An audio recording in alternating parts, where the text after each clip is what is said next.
La ferme Saint-Joseph est à Saint-Alban. Ça, c'est à mi-chemin entre Québec et Trois-Rivières. La ferme de Christian Caron et Émilie Savard est l'une des rares à faire l'élevage de veaux biologiques. Ça goûte bon, on s'en va à la rencontre d'une famille de passionnés et soucieuses du bien-être de leurs animaux. On est dans le camion d'Émilie. On s'en va voir les vaches. On fait un tour de trac.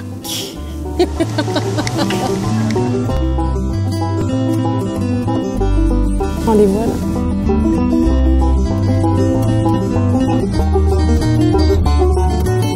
Émilie, on est en plein pâturage. C'est carrément la nourriture de tes vaches. Oui. Qu'est-ce qu'elles mangent? Bien, en fait, du mois de mai au mois de novembre, ils sont, comme tu dis, au pâturage, donc elles mangent l'herbe que dans les champs. Puis nous autres, on travaille tout l'été à leur faire du foin, puis aussi un peu d'ensilage, les ballons enrobés, du foin semi-humide. Les gros marshmallows blancs. Oui, c'est ça. Nous autres, c'est des gros boudins blancs. Qu'est-ce qui fait qu'on décide de se lancer à un moment donné dans l'élevage bovin biologique? Bien, nous autres, on était destinés à faire ça, qu'on a l'impression, là, en fait, là, parce que moi, j'étais adolescente, puis je suis native de Saint-Alban. J'ai toujours voulu vivre de la terre, m'établir dans mon coin, puis mon conjoint, c'est un petit peu la même chose aussi. Puis le bio, c'était pas vraiment été une question, ça allait de soi. On voulait vraiment s'en aller dans le bio, fait qu'on n'a pas connu autre chose. Pas trop stressé, ces bêtes-là? Non, non, ils sont tranquilles.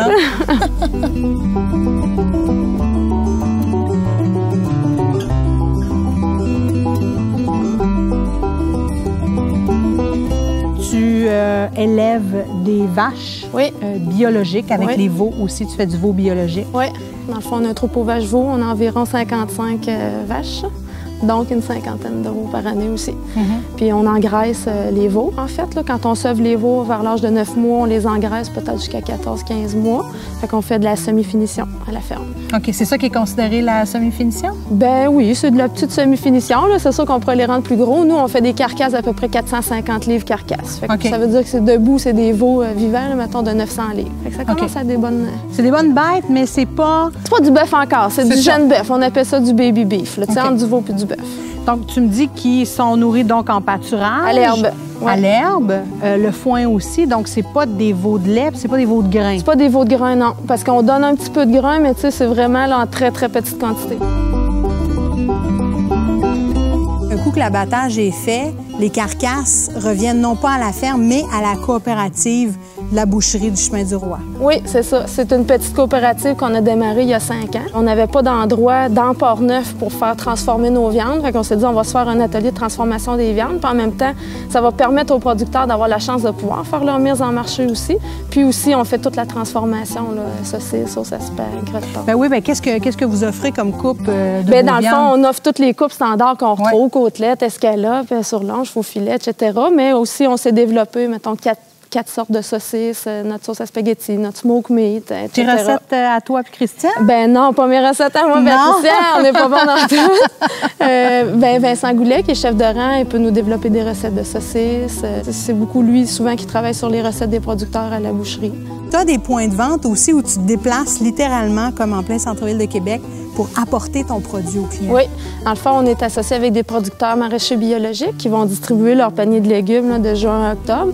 Donc, nous, on assiste à leur point de chute. Sur place, nous, on est là avec la viande. Soit que les gens ont fait des commandes à l'avance, viennent prendre leur panier de viande ou pêchent sur place dans ce qu'on a apporté. Les gens sont super reconnaissants de ça. Là. Moi, c'est ça que je trouve valorisant aussi. C'est que, tu sais, on sort pas souvent, on est quand même assez isolés dans notre rang, mais les gens sont vraiment...